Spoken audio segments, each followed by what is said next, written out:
heroes that we have. Look, I love Dwayne the Rock Johnson. He's Yep. like one of my top two or three favorite humans on earth. I was praying he would run for president. That's how much I love Dwayne. And yet, when he entered the superhero world, he came in as Black Adam. Yep. He came in as an anti-hero, and throughout the whole movie, he's killing people left and right, just Yep. innocent random people. I'm like, this is not great. You look at Deadpool and Wolverine. Just It's so true across the yeah, culture. It's like, you know what I always think of? Pro wrestling, because that's just something I sure, always grew up with. Like, so in the 80s, the big star is Hulk Hogan, right? yes, the Big good old blonde guy, eat your Wheaties, guy. take your vitamins, work out. Right. Now the heroes are like much more conflicted, Mhm. right? Like, I don't know if they're villains or anti-heroes, but like it's a much more gray Yeah. area, right? Like it's Well, not just like the Iron Sheik is bad because he's from Iran and they're bad, right? And Hogan carries an American flag and he's great. Like it's so much much more. different. To your And then, point, and if you look at sort of like the decline and fall of the Marvel Cinematic Universe versus like the Boys on Amazon, where yep, the superheroes are literally the villains, and so there's something going on in the culture where, and I think Donald Trump is in some ways a symptom of some of that, in that like he's kind of like the bad guy. Like he doesn't mind playing, up the kind of the bad guy role. And reality TV has a lot about, sometimes, even Simon on American Idol was a little bit of the jerk. totally. So there's a cultural piece of this which I just don't like at all. I am an unapologetic romantic idealist. I do not. I love that about you. I Yep. believe in the good of people. I believe that good can overcome. I believe there's good in everyone. Like, and so in some ways I'm out of step, but I believe that shit. I believe it, and I live my life according to it. But the culture's moving another direction. But that's not the worst of it. The worst of it is, when do people turn to violence? People turn to violence when the nonviolent people can't deliver. The Hmm. nonviolent people who've been banging on the door of trying to get this healthcare system to work for a long time, I mean, for generations, have not produced the goods. Even Obamacare, the signature accomplishment of the best president ever, my beloved Barack Obama, even that, when you talk to everyday people, it's not working as well as advertised. You have a lot of people like I pay in, but then I can't meet the Yeah. premium, and I've got 1,000 problems. So now here we are, well down the road from Obamacare, and we still haven't solved it, and there's no solution on the horizon. It's not like No. Doc running to like make it better. No. And so it is. I mean, I despise violence. I'm a Dr. King guy. But when people turn toward violence, it is in some ways uh, an indictment of those of us who believe the system can work if you vote and you protest and you march, you participate. We have to step up our efforts, or there may be more of it, and I'm very scared of that. Right. And that's the thing. It's like, do you I still remember, and this is different because there's a racial component, but like I remember so distinctly. So I was a kid in the '80s in Connecticut, and do you remember Bernie Getz? You remember that name? Sure, And sure. like so This is he salvation. there was like so Bernie Getz shot several African American, several African American kids on the subway, right? and there was this response, at least in some circles, like I don't know if it was good, but Mhm. it was, well, think the subway, it's out of control. These people are running rampant. And I was like, yeah, but like vigilante, and obviously, like in retrospect, there was so much racial stuff tied to that, right? But like, I just remember like vigilanteism is not something that we should say, oh, well, that's good in any form, because to Right, your point, like, what are we condoning if we condone that? right, right. So look, I think it's an important moment. I'll tell you the other thing too. In a kind of dare to be shallow moment, if he weren't so cute, it'd be a different thing as well. I know. Now I let's be honest. know. If this Looks matter in every part of life, man. it's like the lookism here. Like if this dude were, look like a wildebeest, then there would have been a different reaction. But he's like cute. So there's a lot going on here that is, ultimately going to wind up being I'm sure a Oscar winning movie. But it's bad. Look, people are hurting and uncertain, and I think a lot of people in our profession, we all went to college, and most of us live on the coast. Yep. it is hard to understand. Look, I have people I know and I grew up with. If they got a flat tire, they're done. Mhm. Done. Yep, Because they have the 200 bucks, literally don't have the 200 bucks, and then they can't get to work, and it becomes absolutely. the Vicious the cycle. the number one enemy of a lot of people is not Donald Trump, it's not Kamala Harris, it's not the Democrats, not the Republicans, it's the check engine light. It's the check engine light. When that thing comes on, you have a problem. Yep, Because I mean, you can't, because by the way, you can't even fix your car by yourself now. The car is a computer on wheels. yep. So you can't even go to your No, cousin. there's no pulling it over on the side of the road and No, tinkering with it. no, Yeah. no, no. You got to go, and you're now a hostage of people who can get the computer, thing put on the car, and that's hundreds of dollars. And so you have a lot of folks, and I think people do not understand this. They can't survive a flat tire or the check engine light coming on. And everybody is talking all this weird talk about tariffs and inflation Yeah. and Yep. uh, democracy and all this other type of stuff. And like, excuse me, I'm working Totally. two jobs. My mom is sick. I can't keep her in her nursing thing. Like people are narrating real problems, and we basically are using them as footballs. And so the number one thing that happened in the election, besides that the Republicans beat the pants off of us, was that a lot of people who voted in 2020 just went and sat down. They Mm, just mm. and that's much more dangerous. People say, "How can you forgive people for voting for Donald Trump?" They voted. At least they voted. That's They right. They they didn't participated. they didn't riot, and Yep. they didn't sit on the couch. The Yep. people you're concerned about are the people who didn't vote for anybody, but who are still mad. Do you quick sidebar to that because you mentioned it and I've been thinking about it a ton. So many people, and obviously I live in DC and I'm a journalist, so it's like I get it. Like I went to private school in New England, I went to Georgetown, and I'm a journalist. I am not the average person. I get it. So many people say to me, "How the hell did January 6th not matter more? Mm. How the hell did because that Biden's entire campaign was premised on that. Is that your thought, Van? Like that it's just like that is like a nice to have issue, not like a need to have issue. Look, bad stuff happens all the time. Mm, Stuff happens all the time. If you got folks living in neighborhoods where they go to funerals once a month, and half the time it's old people sitting in the pews and mm, a person in the casket. yeah, yep, That happens all the time.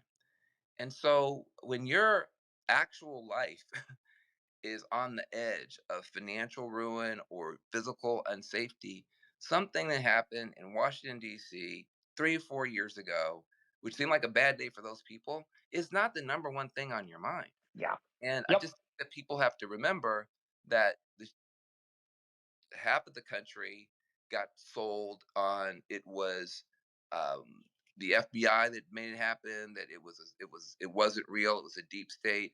That Trump didn't have anything to do with it. I mean, half the country got us the whole thing spun for them in a way that was like, yeah. And don't forget, on the right wing, the first thing they said was, "Well, Black Lives Matter was burning down cities, and nobody did anything about that." Now, what city did Black Lives Matter I burn down? know. Trump said it in he said it in either the Time magazine interview or the Meet the Press interview. Yeah. Same thing. Now, what city? He says the same stuff always over and over But again, but like but yeah, to your point, like people believe that American cities were burned to the ground. Where are these American cities that were burned to the ground? How is the reconstruction going? Like where are the tent cities for all these refugees from American cities that got burned down? But that was so you have people saying, well, the liberals burned down cities and our guys got out of control and it's all even Steven and mhm, big deal about it and they're trying to use it to beat up our guy and screw them and blah blah blah and they just scoot on past it. Now we know because we went to school and college and we believe that joint session of Congress a joint session of Congress is not the same as a tire store that got burned down. It's not the same. no. That for us, a joint session of Congress, and by the way, and I don't mean to be rude, if Barack Obama in 2012 had lost to Mitt Romney, Oh my and, gosh. I know where and you're if, going. and if Yeah. Barack Obama had stepped out and given a speech and sicked 10,000 black people on a joint session of Congress, half of them would have been shot down and Obama would be at Guantanamo. So Hmm. part of it is also when the system doesn't react, people figure it must not be that big a deal. That's right. And by the way, let's take it one step further. If Ilhan Omar had given a speech and 10,000 Muslims had attacked a joint session of Congress, she would have been shot down and all the Muslims would have been shot down and most Muslims would have been sent out of the country. So let's just be very clear that part of it is that there is a rank order of acceptable violence. And for whatever reason, if you're a white guy, including the white guy that just shot the CEO, there's something acceptable about white violence. The country is just kind of used to it. But if you were black or Muslim, can you imagine if 10,000 Mexicans attacked a joint session of Congress? Like, it's Be just covered a lot differently and be treated a lot e- differently. exactly. So there's a racial dimension here, but there's Yep. also on the right, there's a well, they burn down cities, which is a lie. There's a racial dimension here. And then on our side, a lot of our folks, look, I wish that yeah, I'm sure you got people who would tell you, I wish January 6th hadn't happened, but man, I wish I could buy some eggs. I wish I could like fill up my car. I wish I could. And so you have a lot of people who heard from Democrats. If you guys want to have abortions every day and Hmm. never have January 6th happen again, vote for us. Can I, Um, can I, we have yeah, other problems. I want to dig a little bit more on that. All right. So it's a binary choice election, right? It's Harris or Trump. Even with everything you just said, how the hell, and this is like my own venting session. This is me needing you to tell me Look, what to think about this stuff. Like, how look, the hell did a wealthy guy who lived his entire, family wealth, who lived his entire life in New York City, whose entire MO is like glamorous and, like gilded. But how the hell did he become the guy who was the voice of people who were worried about their car light going on? That's the, like, I agree with you 1,000% mhm, that the car light yeah, thing, I think that's a great way to think about it. My mhm, issue is like, okay, mhm, you look at Kamala Harris, whatever you think of Kamala Harris, and you look at Donald Trump. How the hell were people like, yeah, yeah, yeah, Donald Trump. That's the rich dude with the long ties mhm, is yeah. definitely the guy Oh well, wrapped in steaks is the that's guy that's going to represent me. Like, how did he that, do that? that's not hard to understand. We've been doing that for a while. FDR, the Roosevelts were a wealthy family. The Kennedys, the Yep. Kennedys are a wealthy family. Americans trusting rich white guys to save them is been going on for a while. A Thomas tale Jefferson, as old as time. yeah, Thomas Jefferson wasn't a poor guy. So that's not unusual. I mean, like, listen, uh, the mistake Kamala Harris made was to forget about Karl Rove. Karl Rove said, "You have to go after your opponent's strength." Remember that? That's why Mhm. they swift boated John Kerry. Yep. Go after his the thing. Right. Kerry was the nominee expressly because they thought he has this unimpeachable record and he can make the case against the war in Iraq. Exactly. Yeah. And you're gonna say here you have George W. Bush for people who are too young to remember this. You had George W. Bush in 2004 running for re-election after 9/11. He had started these two wars that were not going well, and the Democrats ran John Kerry, a decorated three times Purple Heart decorated war hero, to take out this draft dodging bumbler who had gotten us in these dumb wars. And the first thing they do is they swift boat him. In other words, he was a swift boat captain, and they got Yep. a buddy who said he was a coward, he didn't do anything, it was all trumped up, and they took away his strength, and then he was more easy to defeat.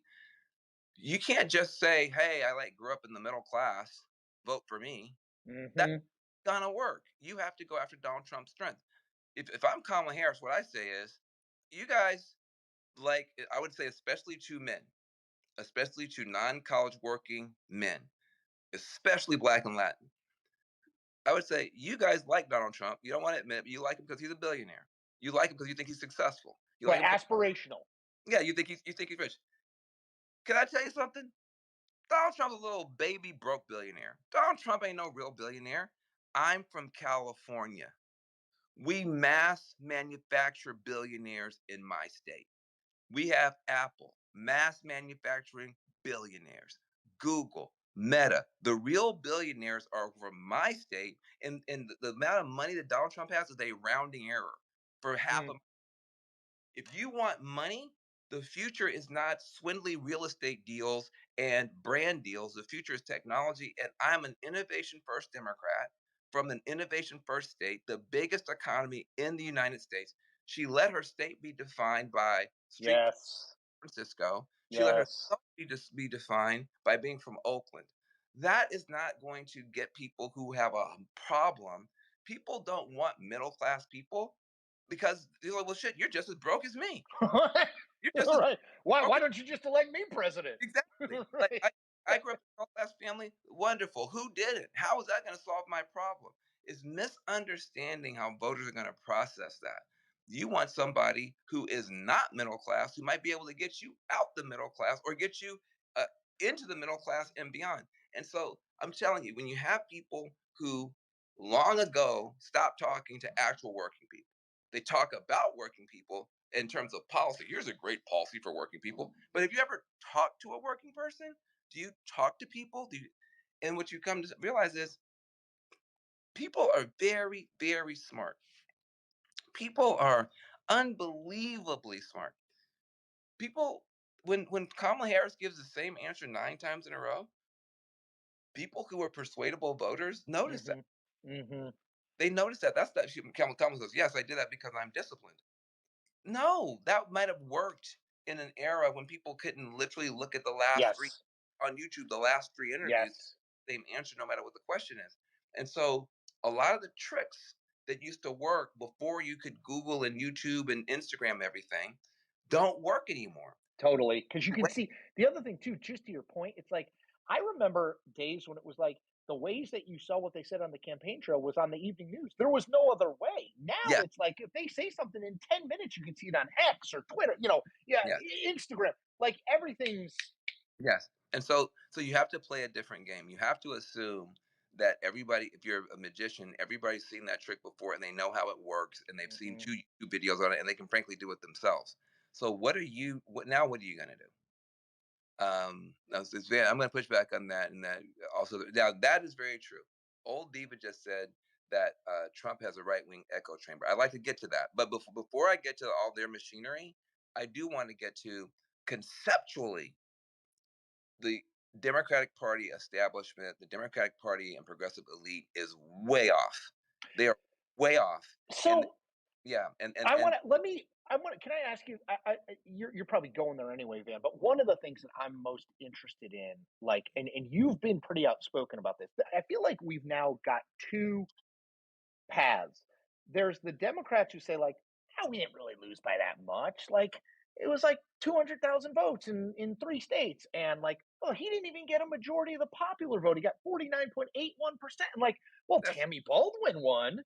yeah, that's And then stupid. there's the other side that I think you're more like, Mm, dude, there mm. are problems here. Like, Eh, can you tell me how you when you looked at that election? You're obviously you're on TV, you're watching it through. Tell me sort of how you've processed that and what where you are on like the Democratic brand. Like, is it a issue that fixes itself? Is it an issue that needs to be fixed? And if it's the second, how do you fix it? Like, what's your thinking? the Democratic Party if it were just the Democratic Party that was totally off like the Democratic Party is in a ditch upside down with wheels spinning going nowhere on fire. And the people, That's an and, image. and the people driving are saying, this is fine. This is Yeah, fine. that's what I think So, too. so no, that's no, look. If they can keep drinking their own pee water if they want to, I decline. Okay, I would be much more interested in having an honest conversation. Let's have an honest conversation about what went wrong. Number, and I'm going to get to my friend's comment about I want to the get to the Trump. Let's yeah. get to that But too. Let's before do we get, this and then that. but we need to look at if it were just the Democratic Party that was all screwed up, that would be one thing. It's the entire establishment. It's not. It's the main. It's the so-called mainstream media. It's most of the academy. It's the whole thing. And I can say it with some confidence because I spent a lot of time with all these people. And I'm going to tell you, somebody asked me, did the media misread the electorate? And People ask me all the time.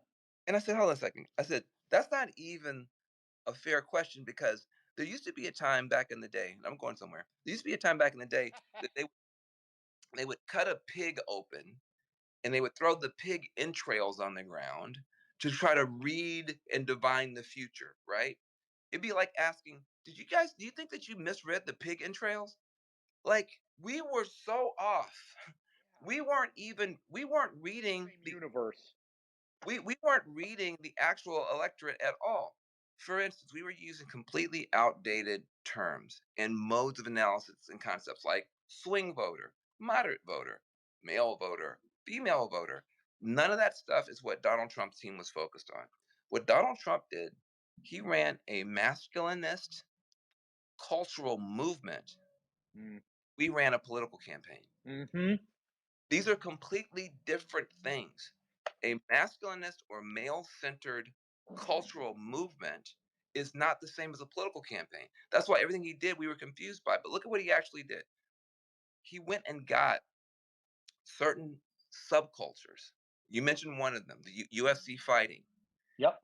a whole subculture, wrestling's a whole subculture. Yep. He went and pulled them into his tent. He talked to them, he treated them seriously, and by the numbers, that is as big as baseball. That's a Yep. huge Oh gosh, yes. exactly. And guess what? Uncontested. Uncontested. Then he went and got the crypto folks. Now, 50 million Americans have bought crypto in the past 5 years. Every one of them is buying a lottery ticket for the future. Every one of those purchases is a prayer for a better tomorrow. And what do the Democrats do? Biden, Harris, Elizabeth Warren beat the hell out of crypto for 4 years, Yep. just beat the hell out of crypto for 4 years. And so he went and spoke to them and got them. He's grabbing subcultures. Is that a moderate voter? Is that a Right. Right. suburban It's not male even voter? in. It's not even on that spectrum It's that we're not. talking about. Right. It's like up here. Yeah, it's orthogonal to all of that. Okay. And then he went and got, now here's the other thing that's criminal on the part of the Democrats. He goes and gets the health and wellness people with RFK. Yep. Now, don't forget, Kamala Harris, I mean, not Kamala Harris, Michelle Obama used to own the health and wellness space, and the right wing beat her up. But after COVID, the health and wellness space went from it. Now, this is not a criteria that our friends in the media talk about. They didn't go from left to right. They went from a high trust community to a low trust community. Mm. The people who believe in health and wellness after COVID, there used to be high trust and aspirational, and then after COVID, they said, "Look, I don't trust anything. I don't trust anything."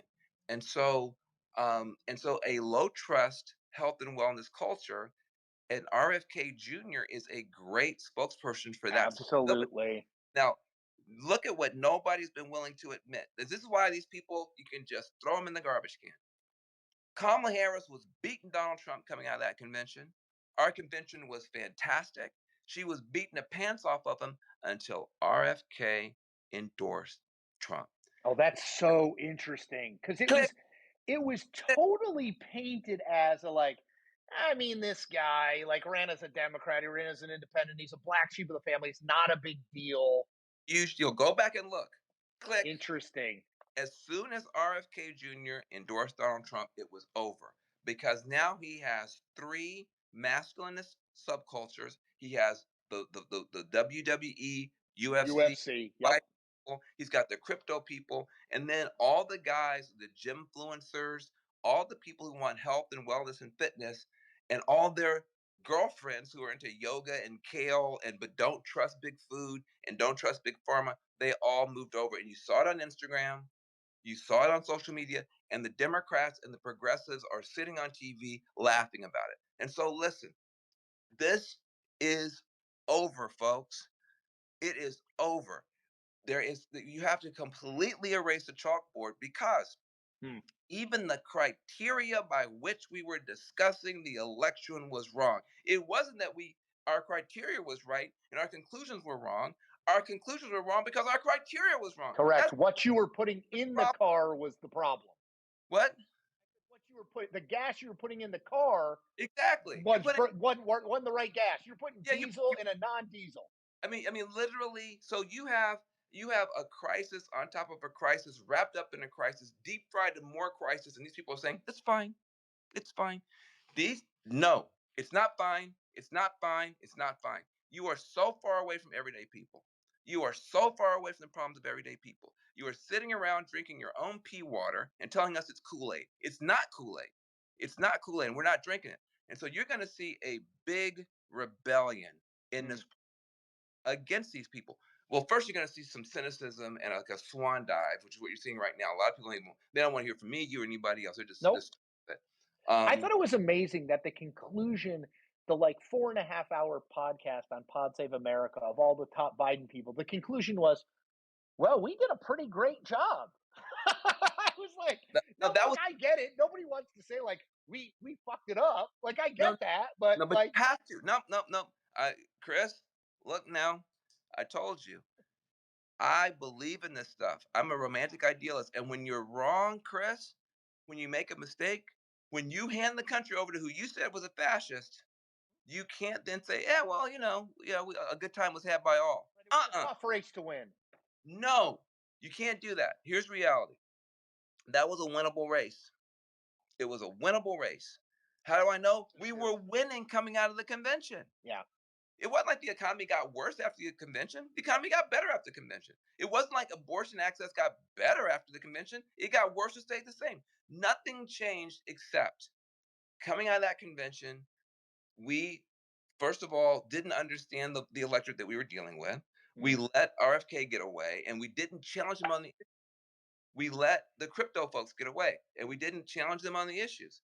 We let the wrestling and those guys go, and we didn't recognize the threat. We thought it was some, oh, look at Hulk Hogan tearing his shirt off. What a bunch of, Yep. all of that was wrong. And now we get to the real problem. And all this is just a precursor. This is just a precursor. Here's the real problem. We woke up in a body bag on election day and didn't even know it. Why? Because we thought that because CNN, NPR, New York Times, all of the mainstream media was pretty much beating hell out of Trump, that Trump was getting the hell beat out of him. The mainstream media is actually now, by the numbers, the fringe. And the I fringe, know it. by the numbers, is now the mainstream. I know it. Tell me that we're the mainstream when, if I'm sitting next to Anderson Cooper, I'm talking to a million people, maybe a million two. Down the road, if on Fox, we're talking to 3 million, maybe 3.2, and there's some streamer, a Twitch streamer you've never heard of, talking to 14 million people. Totally agree. So hold Totally agree.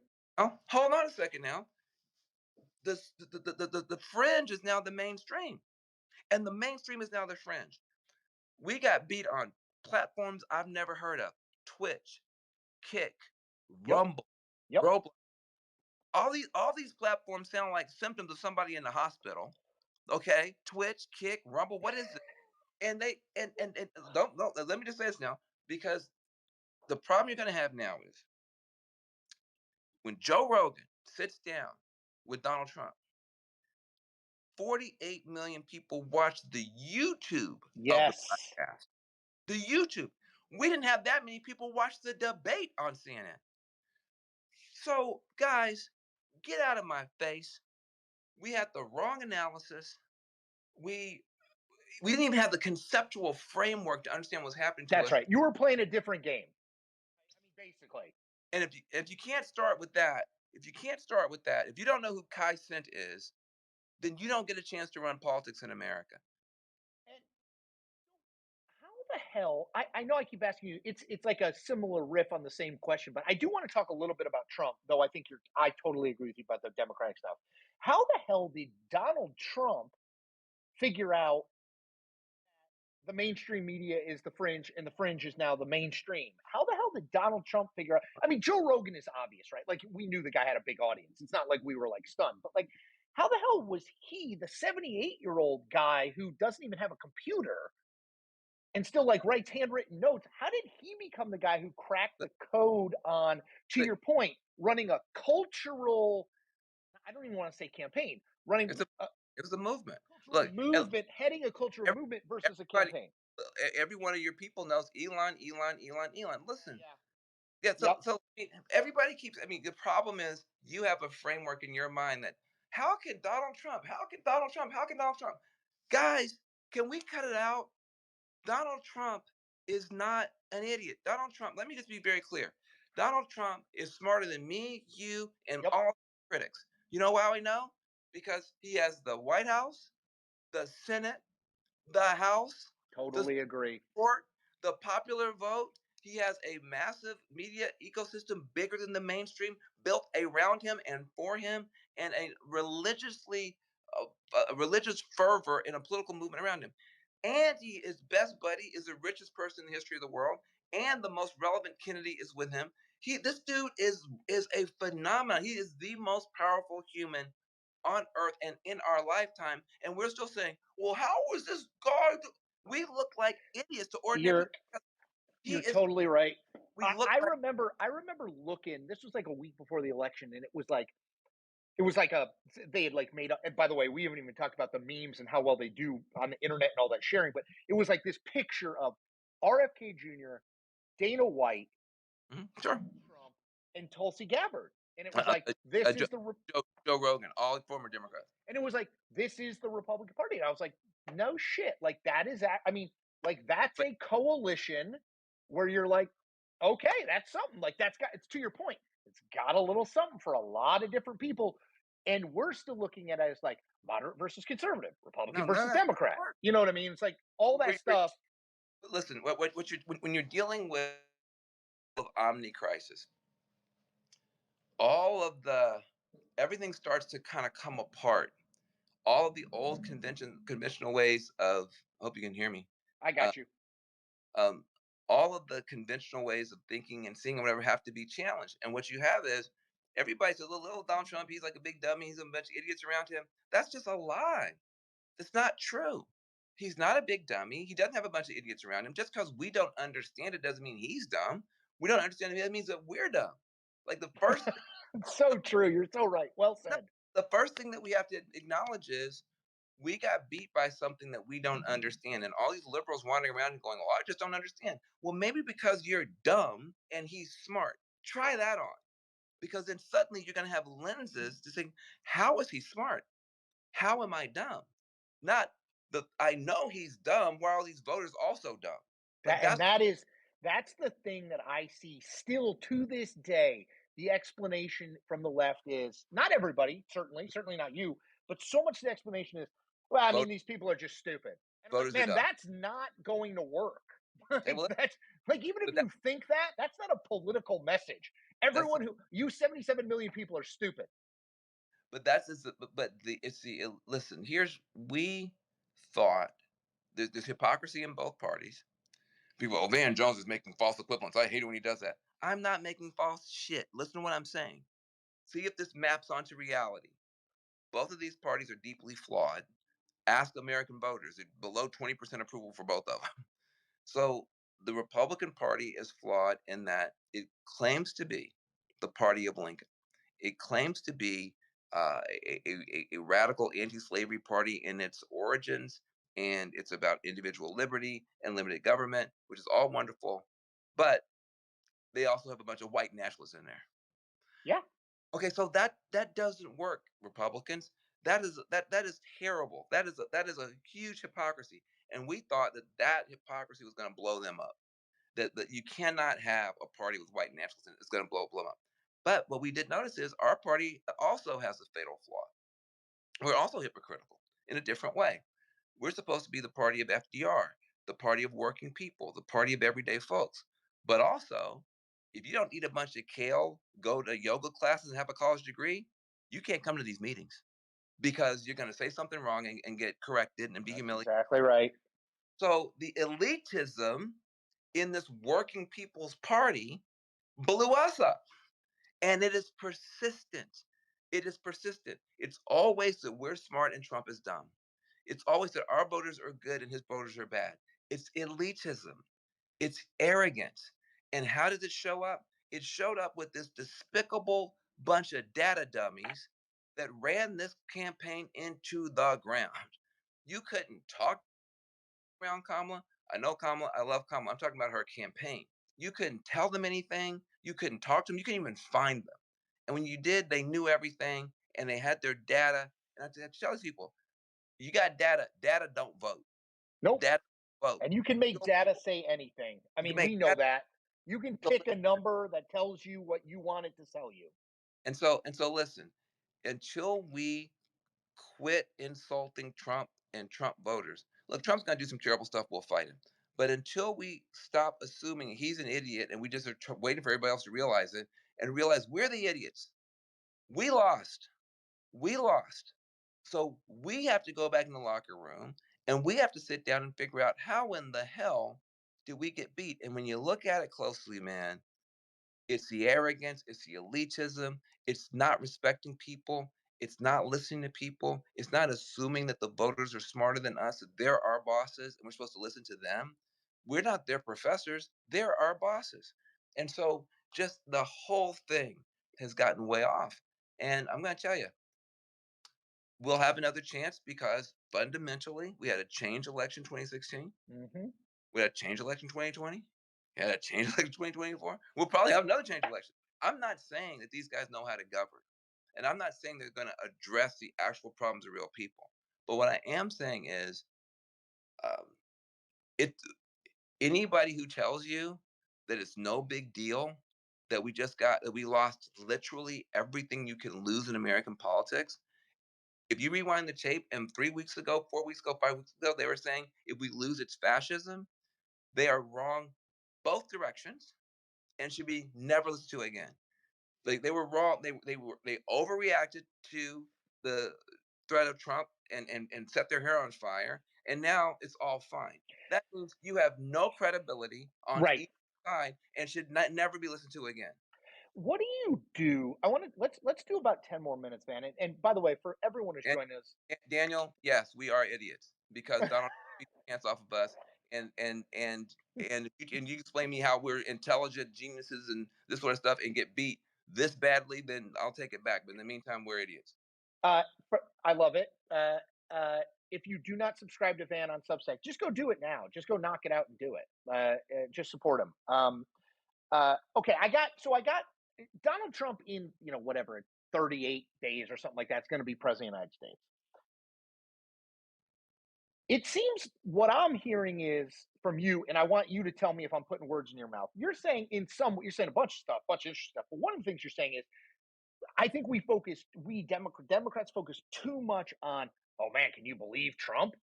This is Trump did this crazy thing. So what do you do? Guy's going to be president. He's the prime, he's a prime mover already, but he's going to be president. He's going to have a Republican Senate. He's going to have a Republican House. He's going to do stuff on immigration. He's going to do stuff on tariffs. Right? He's going to do some things. What do Democrats do? Right? Because clearly the like, can you believe this? He's America's Hitler. Democracy is ending. Like that didn't work. So, like, where do you go if you're a Democratic Party right now, vis-a-vis him and Republican control of the Senate and the House? You have to see what he's going to do. Hmm. I mean, half the people who voted for him, the Republicans say we have a mandate.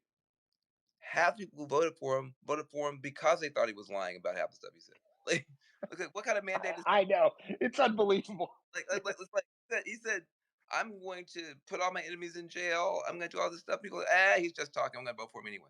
So it's the weirdest man. You actually have an anti-mandate. Like you have a Right. man to not do the stuff you said because everybody thought you were lying when you said it.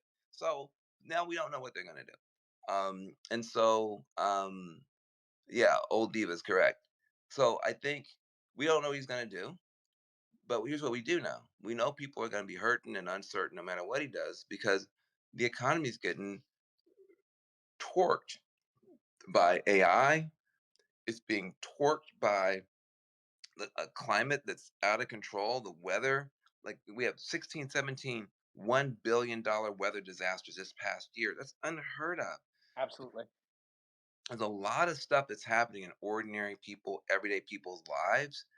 And half of the reason people like Donald Trump is that he just acknowledges that people are hurting and mad, and at least argues that he can fix it. Um, I think that Trump may do some things that we objectively might like. Um, I'm not sure that Doge is going to be 100% bad. There's going to be a No, lot will be bad, but don't forget Al Gore and Bill Clinton were trying to cut back on federal bureaucracy, in the 90s. right. I was going to say cutting back on federal bureaucracy both parties have championed that many times over. It's not like it's a new thing. Yeah, yeah, and so I mean, so there's some stuff might make some sense. Pete here is talking about Fetterman. I think Fetterman has probably got a big role in for the future of the party going forward. So I don't know what Trump is going to do. If he does the worst stuff that he says, then we'll have to respond to it. If he does some stuff that makes sense, then there maybe things that we can try to nudge him on and try to get a little bit better. But all I know is there is a freedom that comes in not having to run anything. It gives you a chance to dream again. Don't forget, we spend a lot of time defending shit that we don't even like. How in the hell is Van Jones the number one defender of the FBI? Like, you know what I mean? Like, Trump has got us all so crazy that we Yes. spend an inordinate amount of time defending a status quo that our base can't stand and most of us don't even like. And so now, guess what? We failed in our defense. It is now theirs. So there's a chance to dream again. Yeah. What do we actually want? What do we actually believe? Who do we think is actually the problem? Is it corporations? Is it the right wing? Is it culture? Is it TikTok? Is it a spiritual crisis? Can we take some time as a party to figure out who we are Mm. and then humbly present ourselves to people who might need a champion or who might need somebody to stick up for them? And stop focusing on Trump. We the Republicans have stopped being a conservative party. They're now just an anti-liberal party. They just like beating us up. And we've stopped being a progressive party and we've just become an anti-Trump coalition and Mhm. failed anti-Trump coalition. And so I don't want to do that anymore. I don't want to be a part of that. I want people to have better lives. And I don't know that I have the ideas that can help them anymore.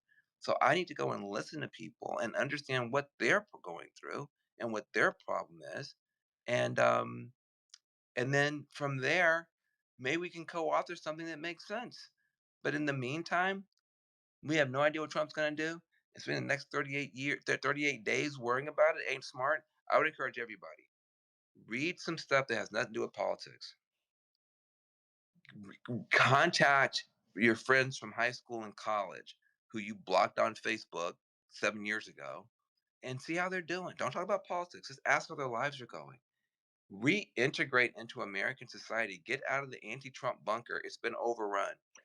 I So, so I I think we I should do. was thinking I actually it's so funny, I was thinking of you and it because you've been so outspoken about it. I saw all this stuff and I know we're past it, but like, this Thanksgiving stuff, people writing essays in the Atlantic and New York Times, basically saying like, I won't have someone who voted for Donald Trump at my house, or I won't be with them.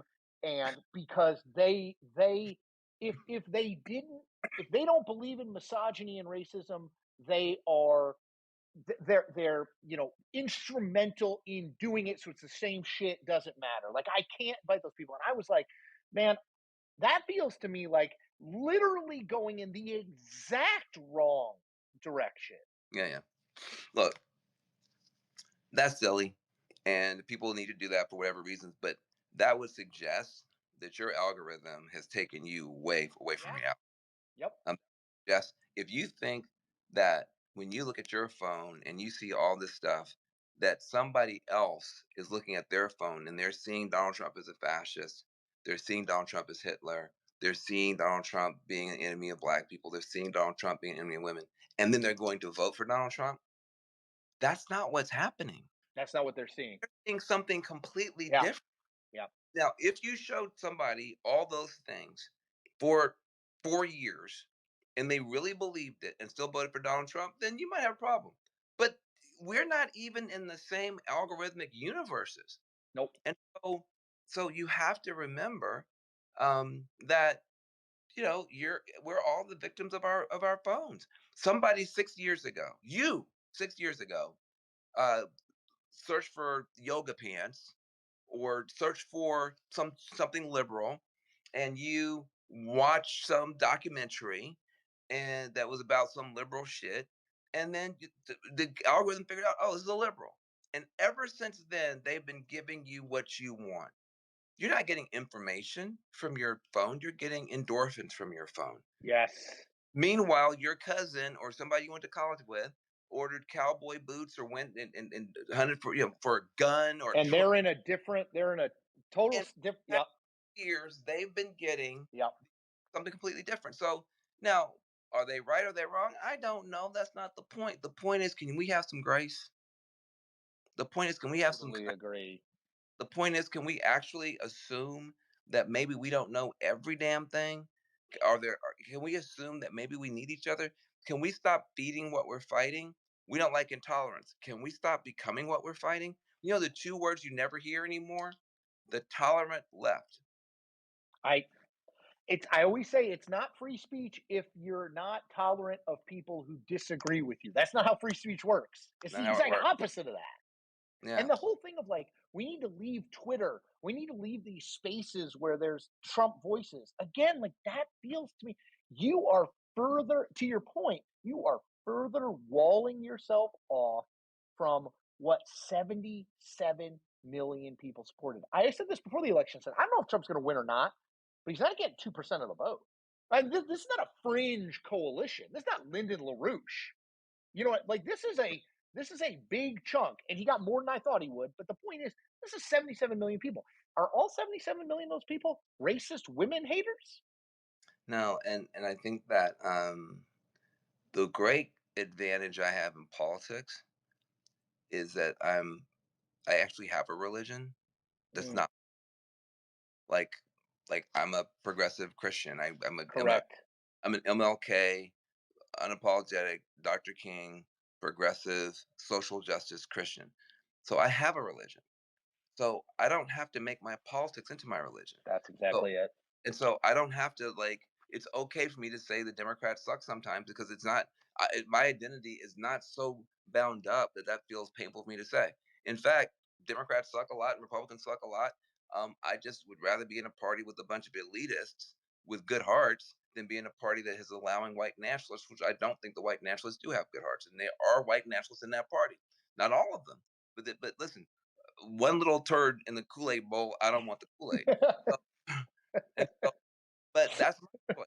That's my choice. Somebody else might see it differently. And so, I know we have to go, but all I want to say is there's some freedom here. We listen, as long as you could put one pinky on the steering wheel and try to change the direction of American government, you kind of have the obligation to do that. You don't even have a pinky to put on the this man has the White House, Yep. the Senate, the House, the Supreme Court, the popular vote. I mean, he's He won every swing state. I yeah, mean, exactly. And so that means we're free to say, you know what? If they come from my immigrant sisters and brothers, I'll stand up for them. If they wreck the economy with tariffs, I'll do the best I can to help my neighbors. If the Middle East blows up, I'll pray for the best. But what I need to do is get healthy. I need to get well. I need to get grounded. I need to touch grass, as the kids say. I need to find what's happening in my country and move from there. Listen, here's what we know for sure. 10 years from now, Donald Trump's not going to be president. We know that for sure. No, he might be vice president. He might switch with he might switch and they have Vance, but he's not going to be president. And so, regardless, you know, uh, there's tremendous opportunities for us to imagine the future that we want and to work for it in a humble way. And that's what I'm going to be doing. and you know what? Romantic optimism isn't a party. That's Hmm. what I mean. That's why. See, this Hmm. is the thing. Let's end on this. But this is one of the things when people say to me, and I'm not bullshitting you. This is actually true. When people say to me, like, "Who on TV do you think is like good?" And I always say, like, look, 99% of them, no shade against them. It's just they're so predictable. Like, Mhm. it doesn't matter what the question is. I know what they're going to say because they got an R after their name and they got a D after their name. So, like, I'm not super interested in watching that because if I already know it or reading it, and I always say, look, you don't have to agree with Van all the time. In fact, I always say, if Van was here, Van would say, you don't have to agree with me all the time. Van is not predictable. Van is not, I don't know. That's why I like it. I don't know what your take is necessarily going to be. And that to me, we need more public intellectuals like that. We Thank need you. more voices like that on TV. I don't need more people telling me, even if it's what I think, I don't need more people being like, "Hey, Chris, great job. You're so smart." You know what I mean? Like, I want people who surprise me. I No, want people who are not predictable. And you are at the absolute. That's why I wanted to do this. And thank you for agreeing to it. I should have said that at the top. Thank you for agreeing to it because you are someone who is at the top of that list and say, "Let's think about this. Let's strip away D or this." Like you said, it's not my religion. mhm. Let's strip away and let's just talk about where are we and where do we want to go and how do we get there. And I love that about you. And so thank you for spending so much time. Folks, My- let me make one more pitch for Van. I mean, you don't need me to make a pitch for Van, but yes, I'll make yes, a pitch for Van. So yes, everybody knows Van. You need to go and sign up for Van Substack. I mean, look, we just spent 55 minutes. We didn't prep for this at all. That oh, was Van just talking. That's just Van's thoughts. Like, if you well, want that, there's not a lot of people who can do that, to be well, honest. That's why TV segments aren't 55 minutes long. yeah. Uh, go sign up and check out Right. Van and support Van. And Whether you agree with them, and even if you, especially if you don't especially agree with them, oh, that's like, look, right? I appreciate that. Look, I would love to spend more time with you than I get to. I wish we got more time together. But look, you're an honest guy as well. Like you're actually trying to figure out what the hell's going on.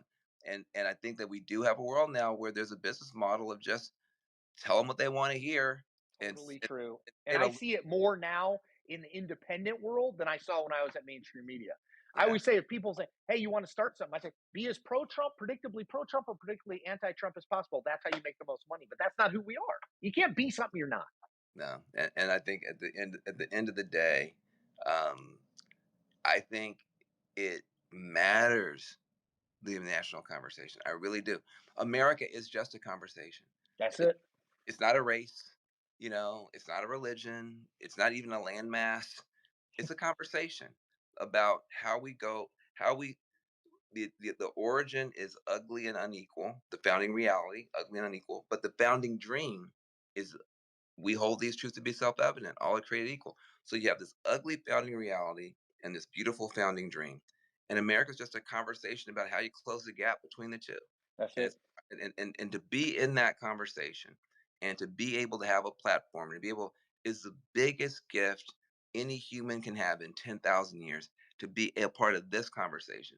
And so to just crap the bed every day saying somebody else is mean or wrong or dumb, that's it's a complete waste of our time.